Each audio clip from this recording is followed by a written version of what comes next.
Eu nunca mais parei na estrada depois daquela noite, nem para ajudar alguém, nem para pedir ajuda, nada.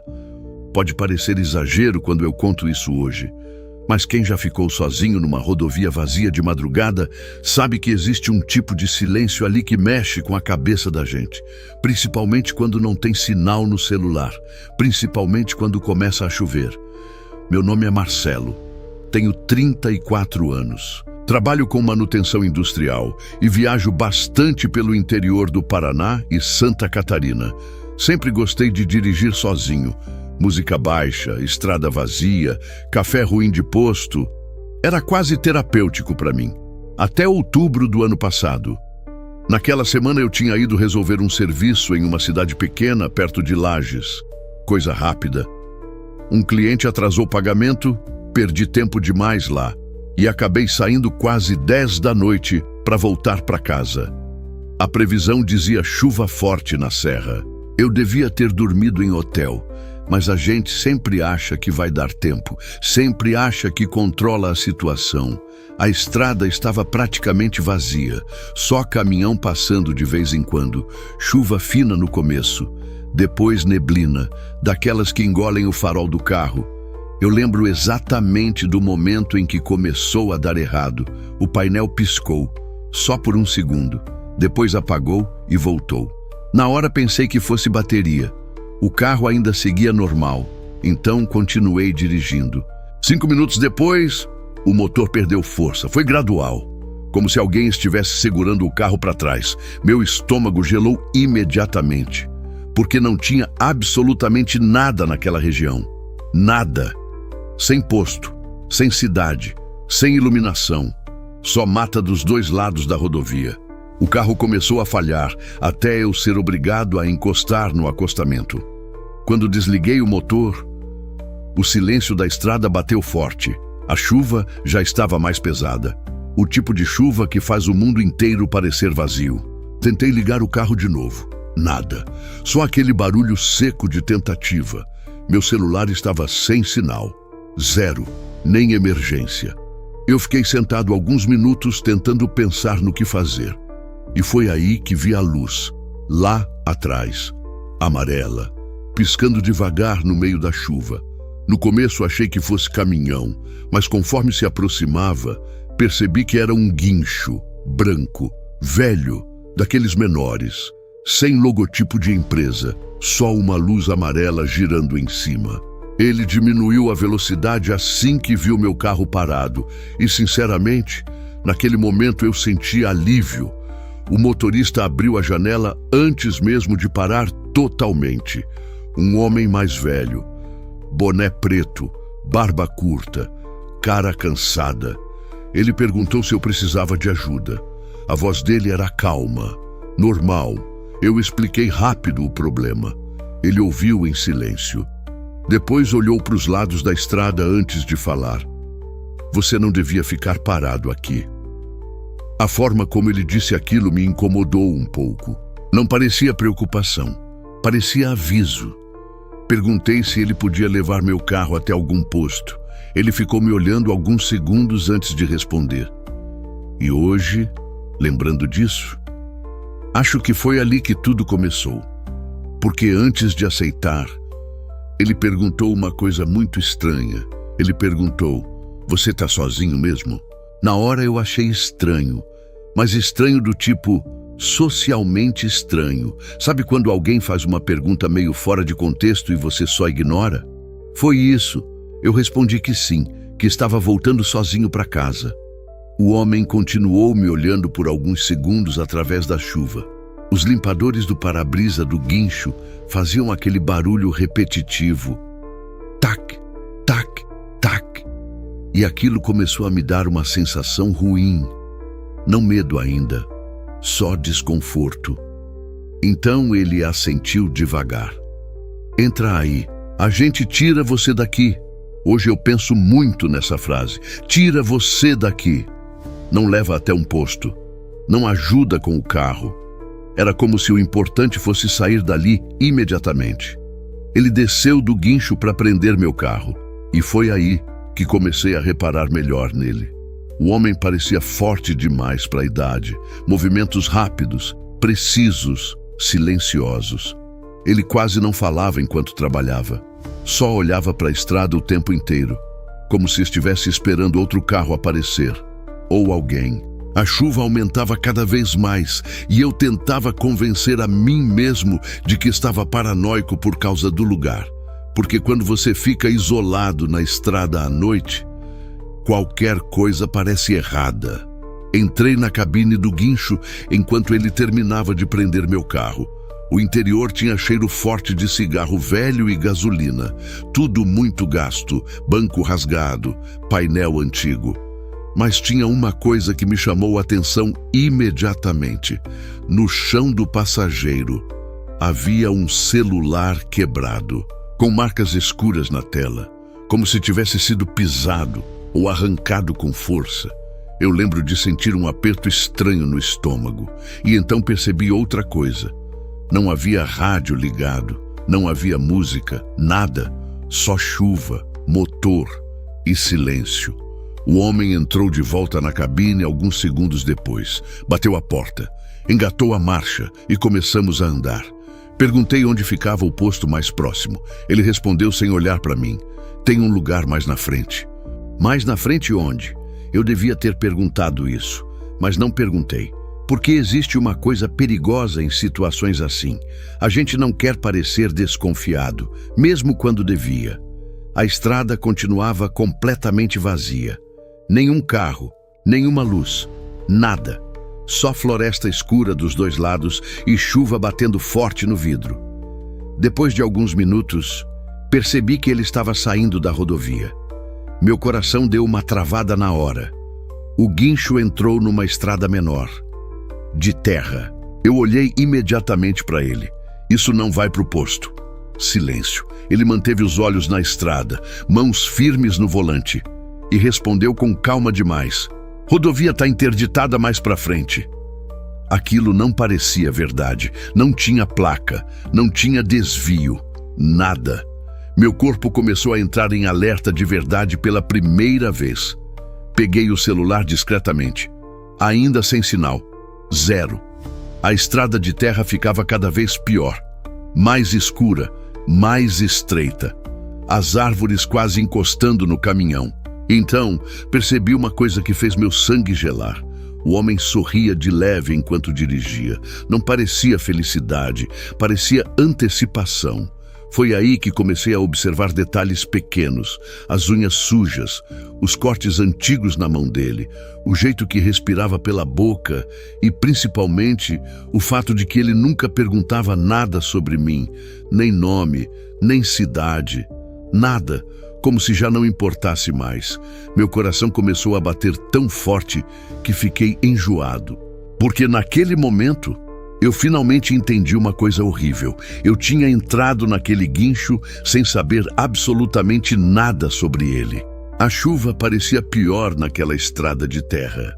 O barulho no teto da cabine abafava tudo, e talvez tenha sido isso que me deixou ainda mais nervoso, porque comecei a perceber como o silêncio entre nós era estranho. O homem não tentava puxar conversa, não perguntava nada, só dirigia devagar naquela estrada escura, como se conhecesse cada curva de cabeça. Eu tentei olhar pelo vidro lateral para entender onde estávamos. Nada, só mata, árvores muito próximas, escuridão completa além do alcance dos faróis. Meu celular continuava sem sinal, e quanto mais eu olhava para a tela, mas começava a entrar em pânico. A sensação era horrível, como se a estrada tivesse desaparecido do mundo. Tentei manter a voz normal quando perguntei quanto faltava para o tal posto. Ele respondeu quase imediatamente: "Pouco." Mas daquela vez teve algo diferente. Ele sorriu enquanto falava, pequeno, discreto, e aquilo me deu um frio absurdo na barriga, porque parecia que ele estava segurando alguma coisa dentro de si, alguma expectativa. Eu comecei a prestar mais atenção no caminho, talvez por instinto, talvez porque uma parte da minha cabeça já estivesse procurando rota de fuga. Foi aí que percebi uma coisa estranha. Não havia marcas recentes de pneus naquela estrada. A lama estava praticamente lisa, só o rastro do próprio guincho. Meu coração acelerou, porque se aquilo levava realmente a um posto ou oficina, deveria ter movimento. Mas não tinha nenhum. O homem acendeu um cigarro sem me olhar. A brasa iluminou parte do rosto dele por alguns segundos, e naquela luz fraca, ele parecia diferente, mais cansado, mais frio. Eu tentei observar discretamente se havia alguma identificação no painel.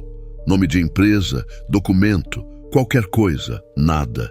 Nenhum adesivo, nenhuma logo, nem placa da cidade no vidro. Aquilo não parecia um guincho de trabalho, parecia um veículo velho improvisado para parecer confiável. Meu corpo inteiro começou a ficar tenso, e então aconteceu uma coisa pequena, mas que me fez realmente querer sair dali.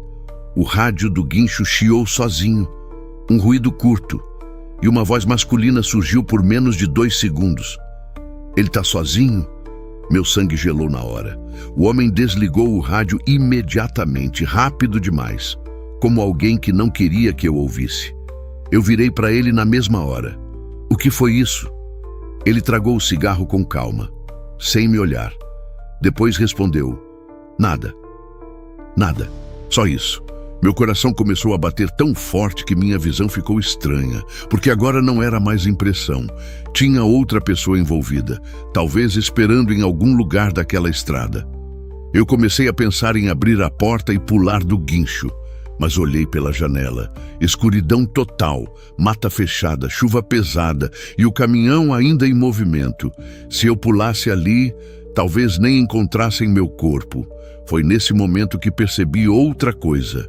Uma espingarda velha, apoiada entre o banco e a porta do motorista, quase escondida. Meu estômago afundou imediatamente, porque homem que trabalha com guincho no meio da madrugada não anda assim à toa. O pior é que ele percebeu o que eu vi, percebeu na hora, sem precisar olhar diretamente. Ele apenas deu outra tragada no cigarro e falou calmamente: tem muito bicho nessa região. A forma como ele falou aquilo, calma demais, me fez entender que a espingarda não estava ali por acaso. Meu cérebro começou a trabalhar desesperadamente, tentando achar lógica para a situação. Talvez ele realmente morasse longe. Talvez aquela estrada levasse para a oficina dele. Talvez eu estivesse entrando em paranoia, mas o problema é que o corpo percebe perigo antes da mente aceitar. E o meu já estava em alerta total. A chuva começou a diminuir aos poucos. Agora dava para ouvir melhor os pneus, esmagando lama. E foi aí que percebi outro detalhe estranho. Não havia sinal de cidade, nenhuma luz distante, nenhuma casa, nada. Aquela estrada parecia entrar cada vez mais fundo no meio da mata. O homem continuava fumando em silêncio, como se estivesse completamente confortável. Eu não estava. Nem um pouco. Peguei o celular de novo, sem sinal. Mas dessa vez tive outra ideia. Abri discretamente a câmera frontal, fingindo mexer no aparelho, e tentei enquadrar o rosto dele, só por segurança, só para ter uma imagem caso algo acontecesse. Mas antes que eu conseguisse, ele virou lentamente a cabeça na minha direção. Meu coração travou, porque ele estava olhando direto para o reflexo da tela. Ele sabia exatamente o que eu estava fazendo. Fiquei imóvel, sem coragem de mexer o celular. E então ele falou algo que até hoje me dá arrepios. Não adianta guardar foto. Meu sangue gelou completamente, porque aquilo não soava como brincadeira. Soava como aviso. Desliguei o celular na hora. Minha mão tremia tanto que quase deixei cair. O homem voltou a olhar para a estrada, como se nada tivesse acontecido. Mas naquele instante, eu soube que precisava sair daquele guincho, de qualquer jeito. Comecei a observar a estrada tentando encontrar oportunidade.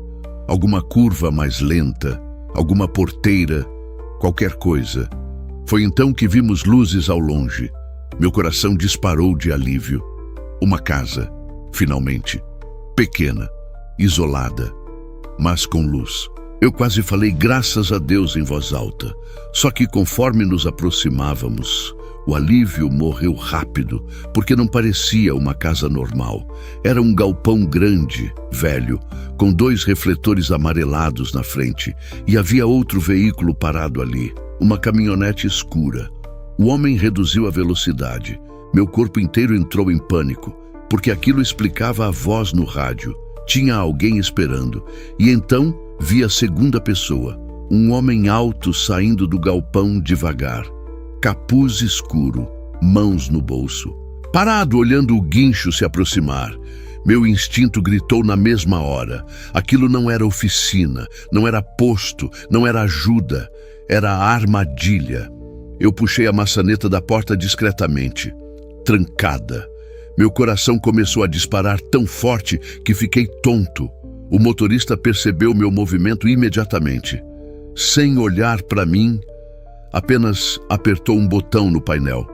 Ouvi o clique das travas reforçando, e então ele sorriu de novo.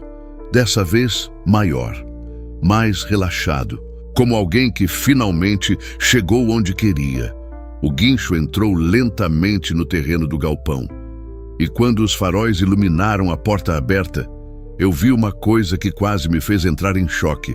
Outro carro, parado lá dentro, coberto de lama, com a porta do motorista aberta, como se alguém tivesse saído às pressas. Meu coração afundou no instante em que vi aquele carro, porque ele não parecia abandonado há muito tempo. Os faróis ainda estavam ligados, fracos, piscando por causa da bateria descarregando. A porta do motorista aberta, e tinha uma coisa caída no chão ao lado, uma mala. Meu cérebro começou a entrar em colapso, tentando entender aquilo. Talvez fosse cliente, talvez fosse coincidência, mas no fundo, eu já sabia que não era. O homem da caminhonete ficou parado, observando o guincho entrar no galpão, sem pressa, sem falar nada, só olhando. E quanto mais os faróis iluminavam o lugar, mais detalhes apareciam. Ferramentas espalhadas, correntes penduradas, manchas escuras no chão de concreto e um cheiro forte, ferrugem, óleo, algo podre escondido por baixo. Meu corpo inteiro gritava para fugir. O guincho finalmente parou. O motorista desligou o motor. E o silêncio que veio depois foi pior que qualquer coisa. Porque agora eu conseguia ouvir a chuva pingando no telhado do galpão e minha própria respiração acelerada. O homem do lado de fora começou a caminhar lentamente na direção da cabine. Passos pesados no concreto molhado. Eu puxei a maçaneta de novo. Nada. Trancada. Meu coração disparava tanto que minhas mãos ficaram dormentes. O motorista do guincho finalmente virou completamente para mim pela primeira vez, e eu nunca vou esquecer o olhar dele. Frio, calmo, como alguém acostumado com aquilo. Ele apontou discretamente para a espingarda ao lado da porta. Nem precisou tocar nela, só apontar. Depois falou baixo. Desce tranquilo que não acontece nada. Aquilo me deu um pânico tão absurdo que meu corpo começou a agir antes da cabeça. Eu chutei a porta com toda a força. Uma vez, duas. Nada. O homem da caminhonete já estava do lado de fora da cabine agora. Eu conseguia ver a silhueta dele pela janela. Meu cérebro entrou em modo sobrevivência. Olhei para o painel. Alavanca de marcha. Freio. Chave ainda no contato. E tive uma ideia desesperada. Antes que o motorista percebesse, eu puxei o volante com força e enfiei a mão na chave. O caminhão ainda estava ligado parcialmente na elétrica. Girei tudo violentamente enquanto puxava o freio de mão. O guincho deu um tranco absurdo. O motorista gritou na mesma hora. A cabine balançou forte e naquele segundo de caos, a trava da porta destravou. Eu empurrei com tudo e me joguei para fora do caminhão. Caí direto na lama. O ombro bateu tão forte no chão que perdi o ar. Mas levantei correndo, sem olhar para trás. Ouvi os dois homens gritando imediatamente. Passos, porta batendo. Um deles berrando. Pega ele! E então ouvi o pior som daquela noite, o barulho da espingarda sendo armada atrás de mim. Eu corri sem pensar. Mata fechada dos dois lados, chuva, lama até o tornozelo, galhos batendo no rosto, tudo escuro demais para enxergar direito. Mas naquele momento eu só tinha uma certeza. Se eles me pegassem, eu não saía vivo dali. Atrás de mim vinham os gritos, passos pesados e lanternas atravessando a mata. Os dois estavam vindo, muito rápido. Ouvi o homem do guincho berrando alguma coisa para o outro, mas não conseguia entender. Meu coração batia tão forte que parecia explodir dentro do peito. Então veio o disparo. O som da espingarda ecoou na mata inteira. Algo acertou uma árvore perto da minha cabeça. Madeira explodiu do meu lado. Eu quase caí. Naquele instante percebi uma coisa horrível. Eles não estavam tentando só me assustar, estavam caçando. Eu continuei correndo no escuro, tropeçando em raiz, escorregando na lama, sem saber para onde ia. A chuva deixava tudo pior. Eu mal conseguia respirar, mas os passos atrás de mim continuavam. Às vezes mais perto, às vezes mais longe, como se eles conhecessem aquela mata perfeitamente e provavelmente conheciam. Foi aí que ouvi outra coisa. Motor. Meu sangue gelou. A caminhonete. Eles tinham se separado. Um vinha pela mata, o outro tentava me cortar pela estrada. Eu comecei a entrar em desespero de verdade, porque aquilo não parecia improvisado. Parecia algo que já tinham feito antes. Muitas vezes, a luz dos faróis apareceu entre as árvores, passando lentamente, procurando. Eu me joguei atrás de um tronco caído e tentei não fazer barulho.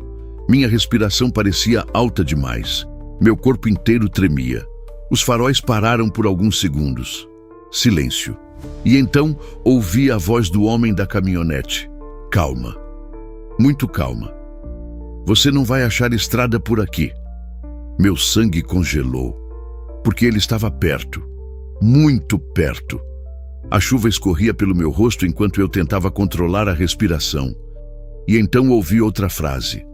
Baixa, quase amigável, só piora quando corre. Aquilo me deu um pânico tão forte que comecei a rastejar lentamente para o lado oposto do tronco. Devagar, tentando não fazer som. Os faróis ainda varriam a mata, e foi aí que vi uma coisa que quase me fez vomitar. Presa no para-choque da caminhonete, havia uma fita rosa infantil, suja de lama, balançando com a chuva. Meu corpo inteiro gelou, porque aquilo não combinava com nada dali. Nada. E meu cérebro imediatamente pensou no carro abandonado dentro do galpão, na mala caída, na voz no rádio, na naturalidade daqueles homens. Eu comecei a entender que talvez eu não fosse o primeiro, talvez nem perto disso. O homem da caminhonete saiu do veículo lentamente, lanterna na mão, e começou a andar na minha direção, passo por passo, sem correr, como alguém que sabe que a presa está cansada. Eu olhei ao redor desesperado, tentando encontrar saída. Foi então que vi uma cerca velha mais à frente, arame enferrujado, e além dela, o que parecia ser uma estrada menor. Meu coração disparou de esperança, mas naquele mesmo instante, a lanterna parou diretamente em mim. E ouvi o homem falar. Achei. A luz da lanterna bateu direto no meu rosto, forte, cegando por um segundo, e imediatamente ouvi os passos dele acelerando na minha direção. Meu corpo reagiu no automático. Levantei da lama e corri até a cerca velha. O arame rasgou minha mão quando tentei passar rápido demais. Nem senti dor direito, só adrenalina. Atrás de mim, os dois gritavam ao mesmo tempo agora. A mata inteira parecia viva com o som deles correndo. Consegui atravessar a cerca me jogando por baixo. A jaqueta ficou presa no arame por um instante. Meu coração quase parou. Puxei com tanta força que o tecido rasgou inteiro nas costas. Continuei correndo. E finalmente alcancei a estradinha de terra do outro lado. Mas o alívio durou pouco, porque ela parecia tão vazia quanto o resto. Nenhuma casa, nenhuma luz, nada. Só escuridão e barro. Olhei rapidamente para trás. O homem da caminhonete já estava atravessando a cerca. Mais rápido do que eu imaginava. E o homem do guincho vinha logo atrás, segurando a espingarda. Foi aí que ouvi outro motor ligando ao longe. Meu sangue gelou. O guincho. Eles iam usar os veículos para me cercar. Eu comecei a correr pela estrada sem direção, só tentando me manter vivo. A chuva diminuía aos poucos, mas agora uma neblina pesada começava a cobrir tudo. A visibilidade ficou horrível, e isso me deixou ainda mais desesperado, porque eu não sabia mais onde estava, nem de onde eles poderiam aparecer. Foi então que avistei uma construção mais à frente, pequena, escura. Parecia uma casa antiga ou depósito rural. Meu coração disparou. Talvez tivesse alguém, talvez telefone, qualquer coisa. Corri até lá quase escorregando na lama. A porta da frente estava entreaberta. Empurrei devagar. O cheiro lá dentro era horrível. Mofo, madeira velha e algo metálico no ar. A casa estava vazia, ou quase. Havia móveis antigos cobertos por pano, ferramentas espalhadas, garrafas vazias e marcas de barro recentes no chão. Muitas, como se várias pessoas tivessem passado ali pouco antes. Meu estômago afundou, porque aquilo parecia ligado aos 2 homens.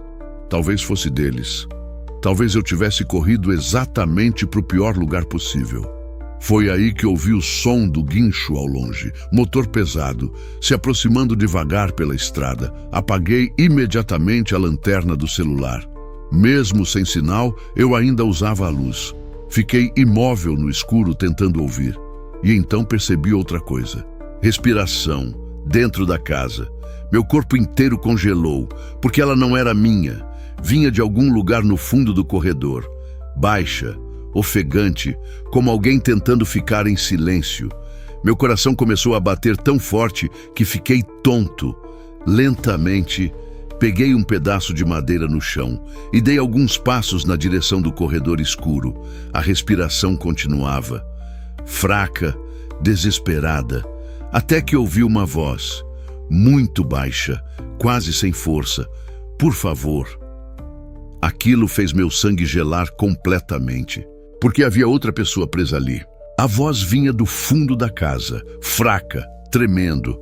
Por favor. Meu corpo inteiro travou, porque até aquele momento uma parte da minha cabeça ainda tentava acreditar que aquilo podia ser algum mal-entendido, mas não era. Tinha alguém ali, alguém escondido ou preso. O som do guincho ficava mais próximo lá fora, motor pesado, lento, como um animal rondando. Eu comecei a andar pelo corredor escuro, segurando aquele pedaço de madeira como se realmente pudesse me proteger. Cada passo fazia o piso velho ranger. A respiração da pessoa no fundo ficou mais acelerada quando me aproximei. E então encontrei a porta, trancada por fora. Meu coração disparou, porque ninguém tranca uma porta daquele jeito sem motivo. Olhei rapidamente pela janela lateral da casa. Luzes atravessavam a neblina do lado de fora. Eles estavam chegando. Voltei para a porta e sussurrei. Quem tá aí? Silêncio por um segundo. Depois uma voz feminina respondeu chorando. Eles vão voltar. Meu sangue gelou. Eu tentei puxar a trava. Nada. Ferrugem, travada forte. Comecei a forçar desesperadamente enquanto olhava toda hora para a janela. Os faróis do guincho já iluminavam parte da casa. A mulher do outro lado começou a entrar em pânico também. Eles ouviram você? Eles te viram?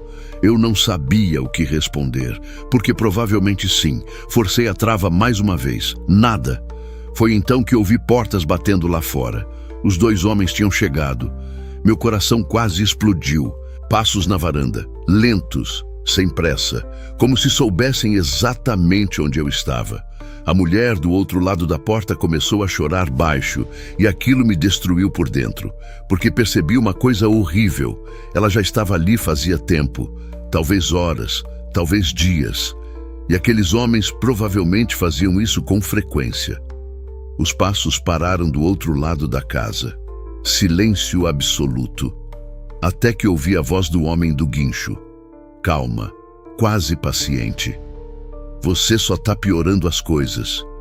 Eu fiquei imóvel, sem respirar. segurando o pedaço de madeira com tanta força que minha mão começou a doer. Então a maçaneta da porta da frente girou lentamente. Eles estavam entrando. Meu cérebro entrou em desespero. Olhei ao redor procurando saída. Janela pequena demais, fundos da casa fechados, e então vi uma escotilha no chão do corredor, quase escondida debaixo de um tapete velho. Meu coração disparou. Puxei o tapete rapidamente. Era um acesso estreito para baixo, escuro. Sem pensar muito, me ajoelhei e puxei a tampa. Cheiro horrível subiu imediatamente. Terra úmida, mofo, algo podre. Mas não tinha escolha. Olhei para a porta do quarto trancado. A mulher estava chorando do outro lado. "Por favor, não me deixe aqui." Aquilo me acertou como um soco. Mas naquele instante ouvi a porta da frente abrir completamente, passos entrando na casa. Mais perto. Meu instinto gritou para fugir. E foi o que eu fiz. Desci pela escotilha segundos antes da lanterna deles atravessar o corredor. A tampa fechou acima da minha cabeça. E a escuridão ali embaixo era total. O cheiro era tão forte que quase me fez vomitar. Terra molhada, ferrugem, algo velho apodrecendo há muito tempo. Eu fiquei imóvel tentando controlar a respiração enquanto escutava os passos deles no andar de cima, lentos, pesados, percorrendo a casa inteira. Meu coração batia tão forte que eu tinha certeza de que eles conseguiriam ouvir. O espaço onde eu estava parecia um porão improvisado, baixo demais para ficar em pé. As mãos afundavam em terra úmida enquanto eu tentava me mover devagar. Acendi a lanterna do celular por apenas 1 segundo e me arrependi imediatamente. Havia correntes presas na parede, grossas, velhas, e um colchão sujo no canto. Meu sangue gelou, porque aquilo não era depósito, era um lugar onde alguém era mantido. Apaguei a luz na mesma hora. Acima de mim, ouvi a voz da mulher gritando desesperada. Depois, um barulho forte, como se tivessem aberto a porta à força. Meu corpo inteiro congelou. Os gritos continuaram por alguns segundos. Então, pararam abruptamente. Silêncio. Um silêncio horrível, pesado. E aquilo foi pior que qualquer grito. Comecei a rastejar lentamente pelo porão procurando alguma saída. As mãos batiam em madeira velha, pedras, ferramentas enferrujadas, até que encontrei algo no chão, metal. Peguei devagar. Era um celular, velho, quebrado. Meu coração disparou. Acendi a lanterna rapidamente outra vez. Havia mais coisas espalhadas. Uma mochila infantil, uma pulseira feminina, documentos molhados, roupas. Meu estômago virou na hora, porque aquilo parecia restos de pessoas que passaram por ali. Pessoas que talvez nunca tivessem ido embora. Acima de mim os passos recomeçaram, mais próximos agora. E então ouvi uma frase que quase me fez parar de respirar. "Ele ainda está aqui embaixo." Meu sangue congelou completamente. Eles sabiam, ou suspeitavam. A lanterna deles começou a atravessar frestas do piso acima da minha cabeça. Feixes de luz se movendo lentamente, procurando. Eu comecei a rastejar mais rápido no escuro, desesperado, até bater numa parede de madeira no fundo do porão, sem saída. Meu coração entrou em pânico absoluto. Olhei para os lados freneticamente. E então percebi um pequeno túnel estreito, parcialmente escondido atrás de tábuas quebradas. Parecia drenagem antiga. Pequeno demais, cheio de barro, mas talvez desse para passar. Acima de mim, ouvi a escotilha sendo aberta. Madeira arrastando, luz invadindo o porão. E a voz do homem do guincho veio logo depois. Eu falei que correr só piorava. Entrei no túnel na mesma hora. Apertado, quase sem espaço para respirar. Barro entrando na roupa inteira. Atrás de mim, ouvi eles descendo. Lanternas, passos, muito perto. Eu rastejava desesperadamente naquele túnel escuro enquanto escutava os homens vindo atrás. Até que minha mão encostou em alguma coisa macia no barro. Parei por reflexo. E quando iluminei rapidamente, meu sangue congelou. Era uma mão humana. A mão estava parcialmente enterrada no barro, pálida, imóvel. Meu cérebro demorou alguns segundos para aceitar o que estava vendo, porque uma parte de mim ainda queria acreditar que era boneco, animal, qualquer coisa. Mas não era. Era uma mão humana. Os dedos estavam inchados pela umidade e havia uma pulseira presa no pulso. Feminina. Meu estômago virou violentamente. Atrás de mim, as lanternas continuavam se aproximando pelo porão. Os homens estavam entrando no túnel. Eu conseguia ouvir a respiração deles ecoando no espaço apertado. Ele não vai longe. A voz do homem do guincho veio calma, quase irritantemente calma.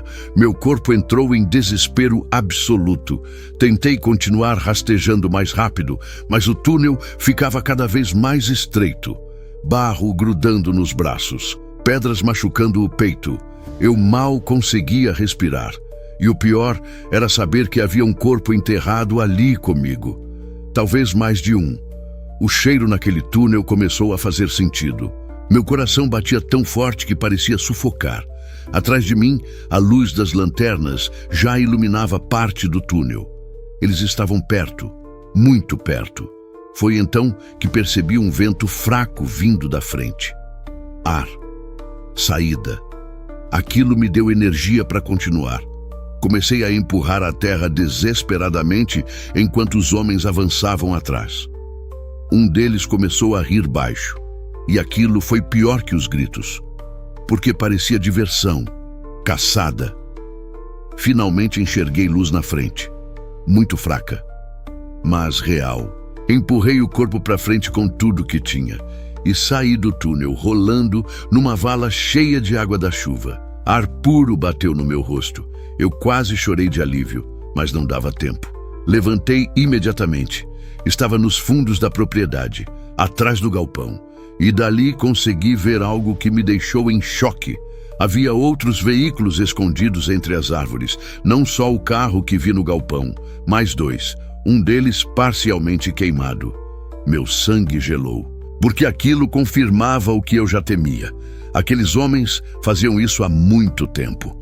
Ouvi gritos atrás de mim. Eles tinham percebido que eu saí do túnel. Comecei a correr novamente pela mata, mas meu corpo já estava no limite, sem ar, braços tremendo, pernas pesadas de lama, e então vi luzes ao longe, dessa vez diferentes, brancas, fortes, movendo rápido, uma estrada. Meu coração disparou de esperança. Corri na direção dela, ignorando dor, galhos, tudo.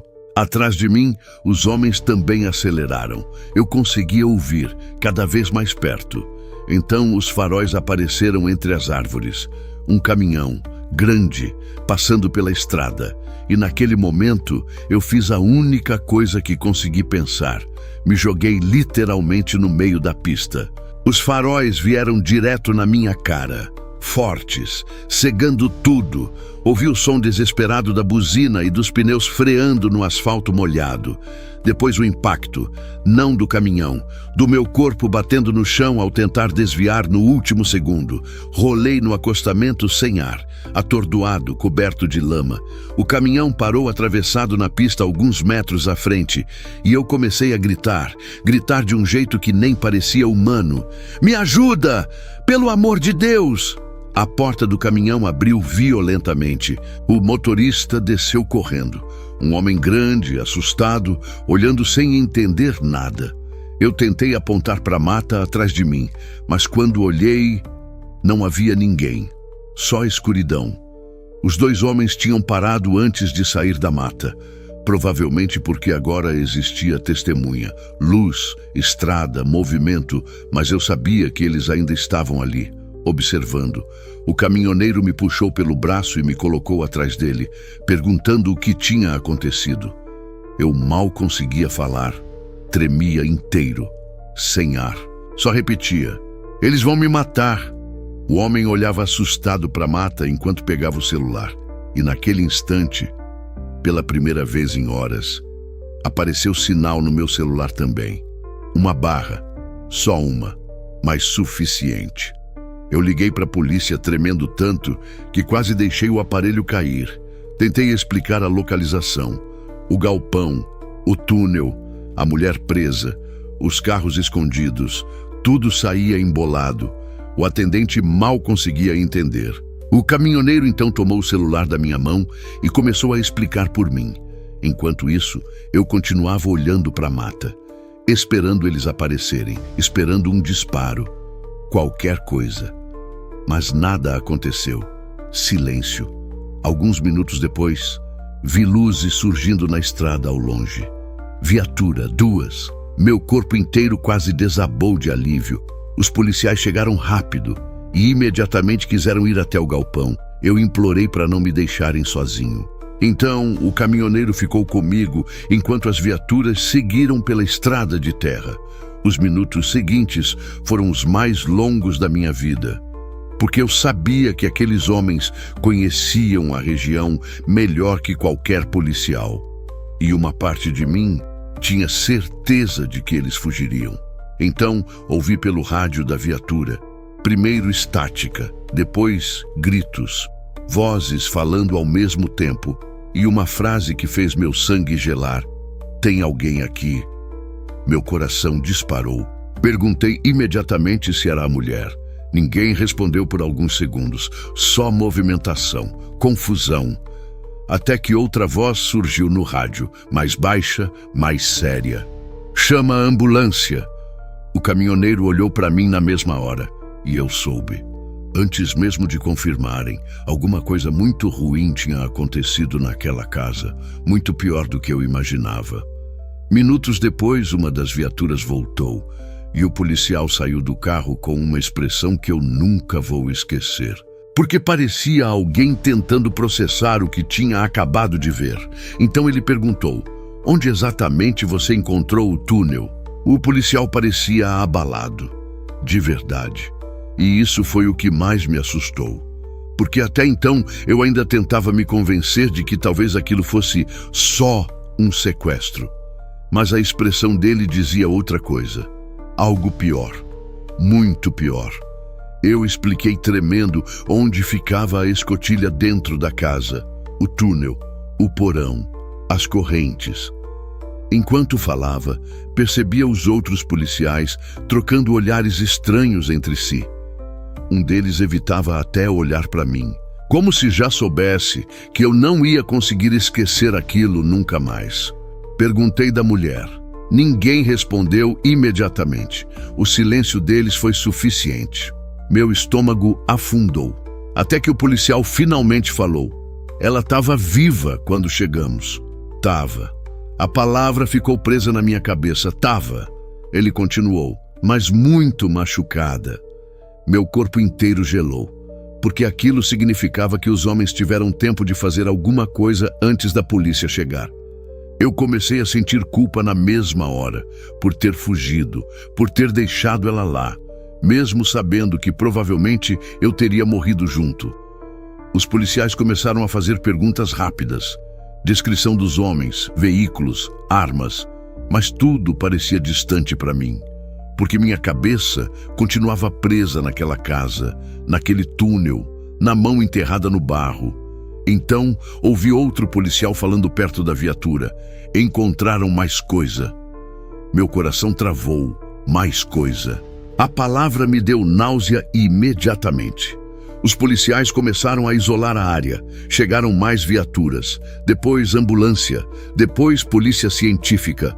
Tudo muito rápido, mas os 2 homens tinham sumido.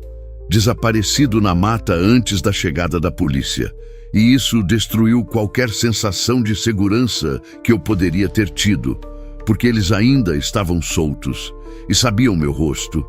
O investigador que assumiu o caso conversou comigo dentro da ambulância, tentando me manter calmo, mas então ele perguntou algo que me marcou muito. "Você viu outras pessoas lá?" Respondi que não, só a mulher. Então ele ficou em silêncio alguns segundos antes de dizer: "Tomara."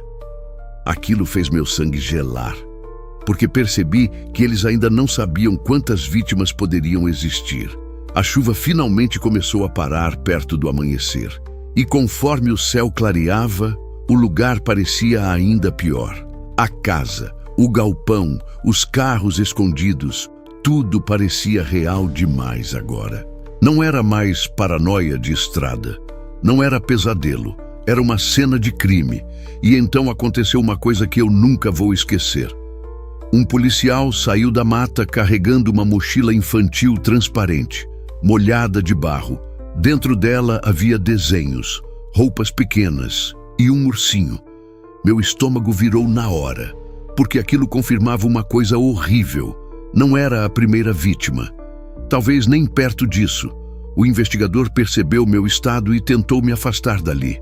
Mas antes de entrar na ambulância, eu olhei uma última vez para casa e vi movimento na janela do segundo andar. Uma silhueta rápida, escura. Meu coração disparou. Apontei imediatamente. Os policiais correram para dentro da casa outra vez. Mas alguns minutos depois, voltaram dizendo que não havia ninguém lá em cima. Só que eu sei o que vi. Porque naquele momento, os dois homens ainda estavam observando tudo de algum lugar. Depois daquela madrugada, eu passei quase 20 horas dentro de delegacia e hospital. Perguntas, depoimentos, fotos, tentando lembrar detalhes enquanto meu corpo ainda tremia sem parar. A polícia queria tudo. Como eram os homens, o guincho, a caminhonete, o caminho da estrada. Mas quanto mais o tempo passava, mais eu percebia que eles estavam preocupados com uma coisa específica: os desaparecimentos antigos da região. O investigador acabou me contando parte disso no fim da manhã. Nos últimos anos, várias pessoas tinham sumido em estradas do interior entre Paraná e Santa Catarina. Motoristas, casais, gente viajando sozinha. Alguns carros apareciam dias depois. Outros nunca eram encontrados. E quase todos os casos tinham algo em comum. O último sinal dos celulares vinha de regiões isoladas de serra. Meu sangue gelou ouvindo aquilo, porque comecei a entender o tamanho real daquilo tudo. Não eram dois caras improvisando crime em estrada. Eles sabiam exatamente o que estavam fazendo, talvez há anos. A mulher encontrada na casa sobreviveu, mas estava em choque profundo. Não conseguia falar quase nada. Segundo os policiais, ela tinha desaparecido 3 dias antes enquanto viajava para visitar a mãe. O carro dela era o que estava no galpão. A mala que vi no chão era dela também. E aquilo destruiu qualquer dúvida que ainda pudesse existir na minha cabeça. Eu não escapei por pouco, eu escapei por segundos. Depois do hospital, um policial me levou até um hotel na cidade mais próxima, porque eles não queriam que eu voltasse sozinho para casa enquanto os homens continuavam foragidos. E, sinceramente, eu também não queria. Naquela noite eu não consegui dormir. Toda vez que fechava os olhos, via o túnel, a mão no barro, as correntes, o sorriso do homem do guincho. Então, perto das 2 da manhã, meu celular vibrou. Número desconhecido. Meu coração quase parou. Fiquei olhando a tela sem coragem de atender. Parou. Depois começou de novo. Mesmo número. Atendi sem falar nada. Silêncio. Só respiração. Baixa. Lenta. Meu corpo inteiro congelou. Então ouvi uma voz masculina, quase sussurrando. Você devia ter continuado correndo. A ligação caiu. Meu sangue virou gelo. Liguei imediatamente para o policial que estava no corredor do hotel. Ele entrou no quarto armado minutos depois. Tentaram rastrear o número. Nada. Celular descartável. Sem registro. Mas o pior não foi isso. O pior aconteceu logo depois. Enquanto o policial verificava o quarto, eu fui até a janela e vi um caminhão guincho branco estacionado do outro lado da rua, parado, com a luz amarela apagada. Meu coração disparou tão forte que achei que fosse desmaiar. Apontei imediatamente. O policial correu para a janela, mas no instante em que ele olhou, o caminhão arrancou devagar, sumindo na esquina. O policial tentou acionar uma viatura, mas eu já sabia. Eles tinham me encontrado. Mesmo depois da polícia, mesmo depois da fuga, mesmo depois de tudo. E naquele instante, eu percebi uma coisa aterrorizante. Aqueles homens não estavam tentando apenas desaparecer. Eles estavam tentando terminar o que começaram. Depois daquela noite no hotel, a polícia decidiu me levar de volta para casa sob escolta. Eles tentavam agir como se estivesse tudo controlado, como se fosse apenas questão de tempo até capturarem os 2 homens. Mas ninguém conseguia esconder o clima de tensão, porque eles simplesmente evaporaram. Nenhuma câmera de pedágio, nenhum registro do guincho, nada. Era como se aqueles caras soubessem exatamente como desaparecer. E isso começou a me destruir psicologicamente. Nos primeiros dias, eu quase não dormia. Qualquer barulho na rua me fazia levantar assustado. Motor de caminhão, freio de ônibus, portão abrindo, tudo virava gatilho. Minha família achava que eu estava exagerando, até porque a polícia não divulgou quase nada do caso. Só um desaparecimento investigado na região, nada sobre túnel, nada sobre outras vítimas, nada sobre os homens. Mas eu sabia o que tinha visto. E pior, sabia que eles também tinham me visto. Uma semana depois, voltei ao trabalho tentando recuperar a rotina. Erro meu. Porque foi naquele dia que comecei a perceber que alguém estava me seguindo. No começo, parecia paranoia. Um carro escuro parado perto da fábrica. Depois, o mesmo carro num posto da estrada. Depois, estacionado do outro lado da rua do meu apartamento. Talvez fosse coincidência. Talvez não. Mas meu corpo reagia antes da lógica. A sensação de estar sendo observado voltou com tudo. Então aconteceu algo que acabou com qualquer dúvida. Eu saí do mercado perto de casa, num fim de tarde chuvoso, e encontrei um papel preso no limpador do meu carro. Sem envelope, sem assinatura, só uma frase escrita à mão. A estrada termina para todo mundo. Meu coração quase parou. Mostrei imediatamente para a polícia. Coletaram digitais. Nada. Nenhum resultado. O investigador tentou me tranquilizar, dizendo que podia ser trote depois da notícia do caso ter vazado em grupos locais. Mas ele mesmo não parecia acreditar nisso. E naquela mesma noite, recebi outra ligação. Número desconhecido. Dessa vez, não atendi. A ligação continuou insistindo. 1 vez, 2, 5, até parar. Minutos depois chegou uma mensagem de áudio, sem texto, só áudio. Fiquei olhando aquilo por quase 10 minutos antes de criar coragem para ouvir. Quando apertei play, ouvi chuva, motor. E depois, a voz do homem do guincho, baixa, calma. Você devia ter ficado no túnel. Eu quase deixei o celular cair. Porque ao fundo da gravação dava para ouvir outra coisa. Batidas metálicas, correntes. Meu corpo inteiro começou a tremer. Liguei imediatamente para o investigador. Ele mandou viatura para minha casa. Mas enquanto esperávamos, algo aconteceu do lado de fora. Um clarão amarelo atravessou a janela da sala.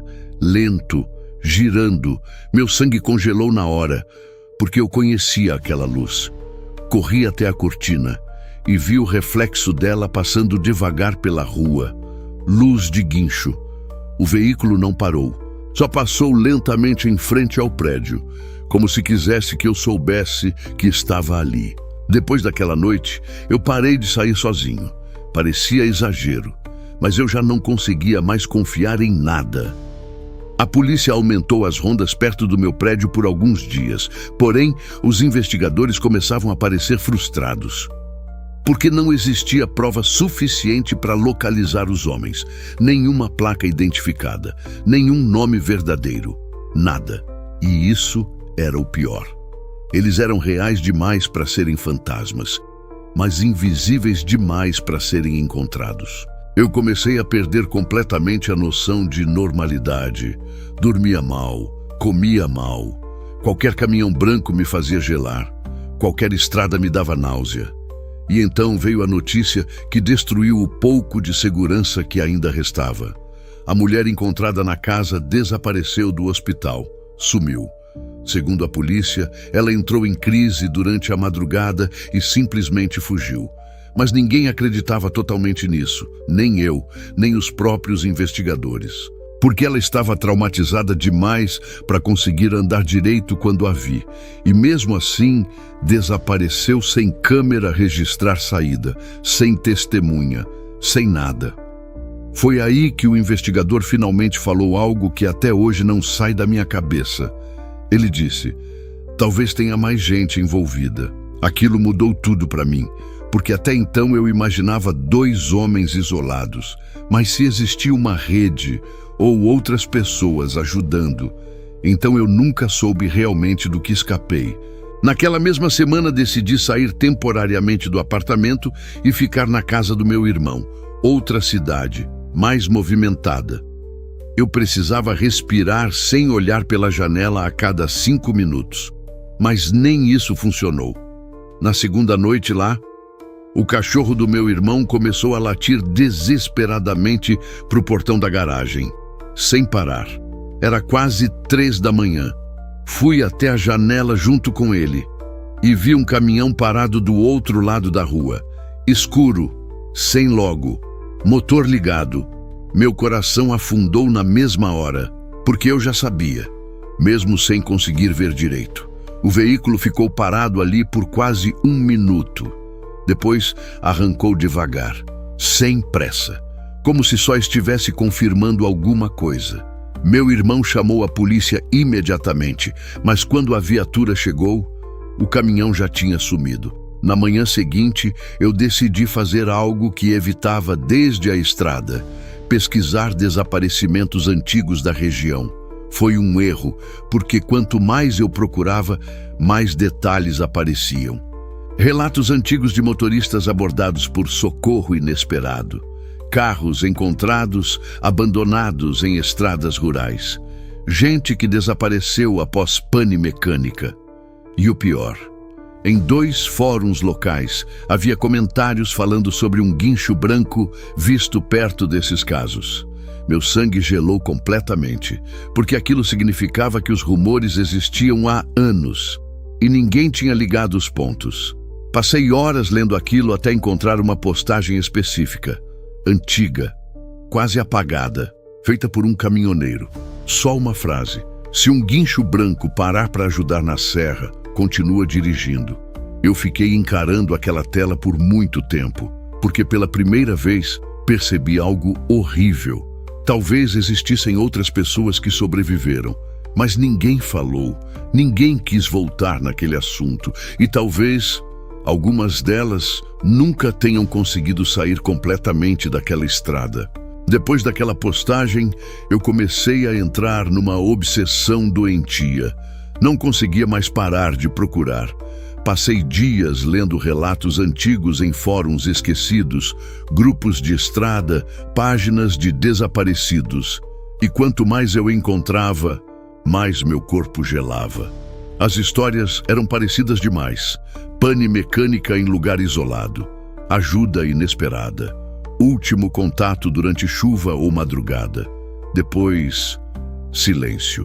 Alguns familiares chegaram a mencionar um caminhão guincho branco perto do desaparecimento, mas nunca havia placa, nunca foto, nunca prova suficiente. Era sempre tratado como coincidência. Foi aí que comecei a perceber outra coisa perturbadora. Os casos atravessavam anos, muitos anos. Isso significava que aqueles homens estavam fazendo aquilo há muito tempo, ou alguém assumia o lugar deles. Essa ideia me destruiu, porque tornava tudo ainda pior. Parecia uma espécie de rotina, como predadores acostumados a caçar gente perdida na estrada.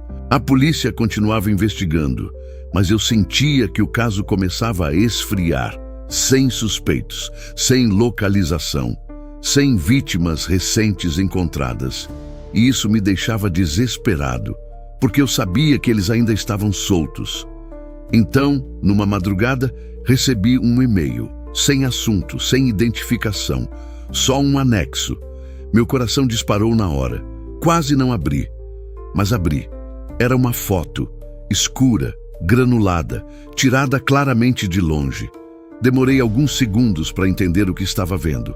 Era eu, saindo da casa do meu irmão 2 dias antes. A imagem tinha sido feita da rua. Meu sangue virou gelo instantaneamente. Ampliei a foto tremendo. E então percebi um detalhe no canto. O reflexo amarelo de luz giratória numa janela. Guincho. Eles ainda estavam me seguindo. Naquele momento eu tive certeza absoluta de que não era paranoia. Não era trauma. Eles realmente queriam me manter com medo. Talvez esperando eu cometer erro. Talvez esperando eu ficar sozinho, outra vez. Mostrei imediatamente o e-mail para o investigador. A polícia tentou rastrear. Nada. Conta criada no mesmo dia. VPN. Sem origem. Mas uma coisa mudou depois disso. O investigador finalmente começou a agir como alguém assustado. Ele pediu para eu não viajar sozinho, não pegar estrada à noite, não parar caso alguém tentasse me abordar e, principalmente, não confiar em qualquer socorro. Porque, segundo ele, existia uma possibilidade de que os homens monitorassem rádios de caminhoneiros e panes em rodovias. Aquilo me deixou doente, porque transformava a estrada inteira numa armadilha. Naquela noite quase não dormi. E perto das 4 da manhã, ouvi um som vindo da rua. Motor pesado, lento. Meu corpo congelou instantaneamente. Fui até a janela devagar.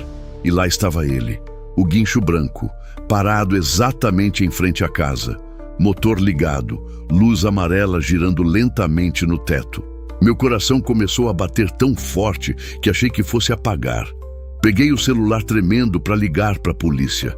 Mas antes que eu conseguisse, a porta do guincho abriu. E o homem desceu, mesmo boné preto, mesmo jeito calmo. Ele ficou parado olhando diretamente para minha janela, sem pressa, sem esconder o rosto, como se finalmente não se importasse mais em ser visto. E então, ele levantou lentamente uma das mãos, como alguém chamando outra pessoa para sair. Meu corpo simplesmente travou. Eu fiquei parado atrás da cortina, olhando aquele homem na rua. A chuva fina refletia na luz amarela do guincho, deixando tudo ainda mais irreal. Mas era ele, sem dúvida, o mesmo rosto, o mesmo jeito parado, a mesma calma absurda. E o pior era justamente isso. Ele não parecia nervoso, não parecia alguém fugindo da polícia. Parecia confortável, como se soubesse que ainda estava no controle. Minha mão tremia tanto tentando ligar para a polícia que quase deixei o celular cair. Quando finalmente consegui falar com o investigador, o homem continuava olhando para a janela, imóvel. Eu descrevia a cena em voz baixa, enquanto observava ele do outro lado da rua. E então, aconteceu uma coisa que me gelou completamente. Ele sorriu. Mesmo de longe dava para perceber. Pequeno, discreto, como alguém satisfeito. Meu coração começou a disparar ainda mais. O investigador mandou que eu não saísse de casa de jeito nenhum. Disse que uma viatura estava indo para lá, mas naquele instante, o homem começou a andar, devagar, na direção da casa. Meu corpo inteiro entrou em pânico. Tranquei a porta da sala, depois a cozinha. Depois peguei a maior faca que encontrei. Parecia ridículo, mas eu precisava segurar alguma coisa. Lá fora os passos continuavam, calmos, sem pressa, até parar exatamente diante do portão. Silêncio. Eu conseguia ouvir minha própria respiração ecoando na sala. Então veio o barulho metálico, o portão abrindo. Meu sangue congelou, porque ele não estava forçando entrada. Ele tinha conseguido abrir normalmente, como se já soubesse exatamente como entrar. Os passos recomeçaram pelo quintal, lentos, molhados, cada vez mais próximos da porta da frente. Eu recuei até o corredor segurando a faca com as mãos tremendo, e então ouvi a maçaneta mexer, uma vez, depois outra, devagar, como quem testa se existe alguém do outro lado. Meu coração parecia explodir dentro do peito. Foi então que percebi uma coisa pior ainda. O cachorro do meu irmão, que normalmente latia para qualquer estranho, estava completamente quieto. Silêncio absoluto. Meu sangue gelou. porque aquilo significava que talvez o homem já tivesse feito alguma coisa com ele, ou pior, já tivesse entrado antes. Nesse momento ouvi um barulho vindo da cozinha, baixo, como porta deslizando. Meu corpo inteiro congelou, porque eu estava olhando para a entrada da frente, mas existia outra porta nos fundos da casa, e ela dava direto para a garagem. Meu cérebro entrou em colapso. Ele tinha me distraído na frente enquanto entrava pelos fundos. Comecei a recuar lentamente pelo corredor, tentando enxergar no escuro da cozinha. E então ouvi respiração. Dentro da casa. Próxima. Muito próxima. Depois uma voz baixa. Calma. Quase amigável. Agora você entende como eles se sentem. A voz veio da cozinha. Perto demais. Meu corpo inteiro congelou, porque naquele instante eu entendi uma coisa horrível. Ele não estava mais tentando me encontrar. Ele já tinha encontrado. A casa ficou em silêncio por alguns segundos. Só chuva lá fora. E minha respiração descontrolada. Eu segurava a faca tão forte que minha mão começou a doer. Mas no fundo, eu sabia que aquilo não mudaria nada. Ele conhecia aquele jogo muito melhor que eu. Lentamente comecei a recuar pelo corredor, tentando manter os olhos na escuridão da cozinha. Então ouvi passos, calmos, arrastados. Ele estava andando dentro da casa sem pressa nenhuma, como se soubesse que eu não tinha saída. Meu coração disparava tanto que comecei a sentir tontura. Peguei o celular de novo. A ligação com o investigador ainda estava ativa. Eu tinha esquecido completamente disso. Ouvi ele gritando meu nome do outro lado, mandando eu sair da casa imediatamente. Mas sair como? A cozinha ficava entre mim e a porta dos fundos, e a porta da frente provavelmente também já estava comprometida. Foi então que a luz da cozinha acendeu. De uma vez, forte, branca, e eu finalmente vi ele direito, parado ao lado da pia, roupa encharcada da chuva, boné preto, olhos fixos em mim, mas o mais perturbador era a expressão dele. Normal, calma demais, como alguém conversando casualmente. Ele olhou para a faca na minha mão e sorriu de leve. Você não vai usar isso. Meu corpo inteiro tremia. Eu tentei responder alguma coisa, mas não saiu nada. Então ele deu mais um passo para frente e percebi outra coisa. Ele segurava alguma coisa na mão direita, uma coleira do cachorro. Meu sangue gelou completamente, porque aquilo confirmava que ele estava na casa fazia tempo, talvez observando, talvez esperando o momento certo. Então ele falou algo que destruiu meu estômago. Você devia ter deixado a estrada te levar. Naquele instante, ouvi sirenes ao longe, fracas, mas vindo rápido. O homem ouviu também, e pela primeira vez o rosto dele mudou um pouco. Não medo, irritação. Ele olhou rapidamente para a janela da cozinha. Calculando, pensando. Meu cérebro percebeu que era a única chance. Antes que ele reagisse, eu joguei a faca direto na direção dele, não para acertar, só para criar espaço. A faca bateu na parede e caiu, mas foi suficiente. Corri pelo corredor com tudo. Ouvi ele vindo atrás imediatamente. Passos pesados, muito rápidos. A porta da frente parecia longe demais. Meu coração quase explodia. Consegui puxar a maçaneta, destrancar e me joguei para fora da casa exatamente quando senti a mão dele agarrando minha camisa por trás. O tecido rasgou inteiro. Caí molhado no quintal enquanto as sirenes já iluminavam a rua. Polícia, finalmente. Olhei para trás, esperando ver ele correndo, mas o homem parou na porta da casa, imóvel, observando. A luz vermelha e azul das viaturas piscava no rosto dele. E mesmo cercado, ele ainda parecia tranquilo. Então, antes dos policiais saírem dos carros, ele entrou novamente na casa e desapareceu lá dentro. Os policiais invadiram a casa segundos depois. Armas apontadas, gritos, lanternas atravessando os cômodos. Eu fiquei no quintal tentando respirar, enquanto minhas pernas tremiam sem controle. Meu irmão chegou correndo logo atrás das viaturas, completamente desesperado. Mas eu quase não conseguia ouvir o que ele falava, porque meus olhos continuavam presos na porta da cozinha, esperando o homem aparecer de novo, esperando um disparo, qualquer coisa. Os minutos seguintes pareceram horas. Um polícia vasculhou cada cômodo, garagem, quintal, telhado. Nada. O homem tinha sumido. De novo. Como se evaporasse sempre no momento exato. Mas dessa vez, algo ficou para trás. Um dos policiais encontrou uma mochila escondida atrás da máquina de lavar na lavanderia. Velha, encharcada. Dentro havia ferramentas, fitas plásticas, luvas e um mapa dobrado das rodovias da região. Meu sangue gelou quando o investigador abriu o mapa na mesa da sala. Existiam dezenas de marcações circuladas à caneta vermelha. Trechos de estrada, áreas de serra, acostamentos isolados, lugares perfeitos para alguém desaparecer. Mas o pior estava no canto inferior do mapa. Um nome escrito à mão. O meu. Meu corpo inteiro ficou frio, porque aquilo significava que eu já fazia parte daquilo muito antes de perceber.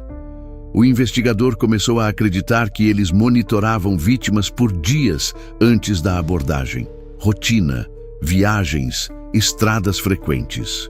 Talvez até postos onde paravam. E então, uma coisa finalmente fez sentido na minha cabeça. A pergunta daquela primeira noite.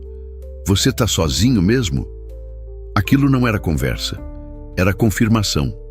Eles precisavam ter certeza de que ninguém sentiria minha falta rápido demais. Enquanto os policiais analisavam a mochila, outro agente chamou o investigador no corredor. A expressão dos dois mudou imediatamente. Séria, pesada. Então o investigador voltou para a sala e perguntou: "Você reconheceria a voz do segundo homem?" Meu coração acelerou na hora. Perguntei por quê. Ele hesitou alguns segundos antes de responder. Tinham encontrado gravações num radiocomunicador dentro da mochila. Conversas antigas, coordenação entre os dois homens, possivelmente durante abordagens. Meu estômago afundou, porque aquilo significava que existiam registros reais de outras vítimas. A polícia começou a ouvir os áudios ali mesmo. Ruídos de estrada, chuva, motores, e então vozes, a mesma voz do homem do guincho, calma, fria, falando coordenadas, horários, até que outro homem respondeu no rádio, e meu sangue congelou, porque eu conhecia aquela voz, não do galpão, não da mata, mas da vida normal. Demorei alguns segundos para entender de onde, até que lembrei, o caminhoneiro, o homem que me salvou, na estrada naquela noite. Meu corpo inteiro travou, porque naquele instante eu percebi uma coisa impossível de aceitar. Eles estavam juntos desde o começo. Meu cérebro simplesmente se recusou a aceitar aquilo. O caminhoneiro, o homem que parou na estrada, o cara que me protegeu enquanto eu gritava desesperado, o homem que ficou do meu lado esperando a polícia. Era impossível.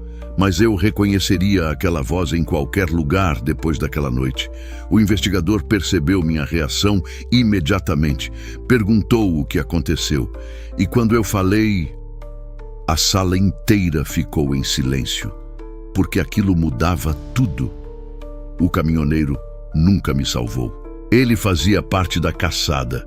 Provavelmente percebeu que os outros tinham perdido o controle da situação quando eu alcancei a rodovia. Então improvisou, virou testemunha, virou socorro, para continuar perto, para descobrir onde eu estaria depois. Meu estômago virou violentamente, porque isso explicava como eles sempre me encontravam. Hotel, casa do meu irmão, rotina, tudo. O investigador saiu imediatamente da casa tentando localizar o caminhoneiro, mas já era tarde. Nome falso. Documentos falsos. O caminhão também havia desaparecido, como o resto. Nas semanas seguintes, a polícia encontrou mais propriedades ligadas aos dois homens. Galpões, casas abandonadas, veículos desmontados e restos humanos enterrados em áreas de mata perto das rodovias.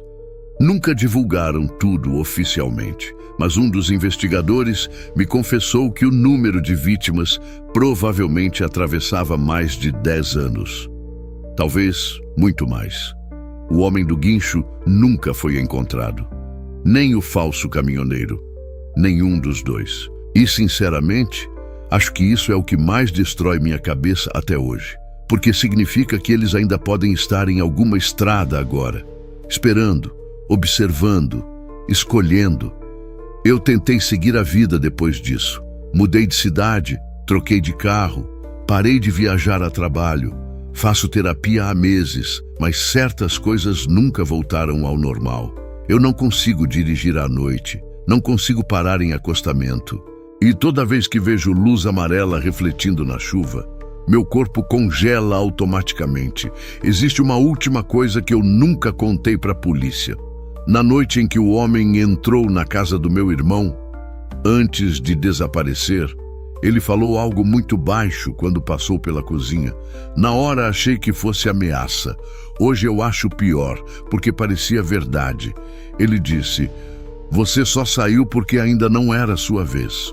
E às vezes, quando estou sozinho na estrada durante o dia, eu penso na quantidade de pessoas desaparecidas que nunca foram encontradas. Penso nos carros abandonados, nas panes estranhas, nos trechos sem sinal. E principalmente, em quantas pessoas aceitaram ajuda, acreditando que estavam sendo salvas. Se você dirige muito à noite, principalmente em estrada vazia, presta atenção numa coisa. Se um guincho branco aparecer rápido demais, talvez ele já estivesse esperando você parar.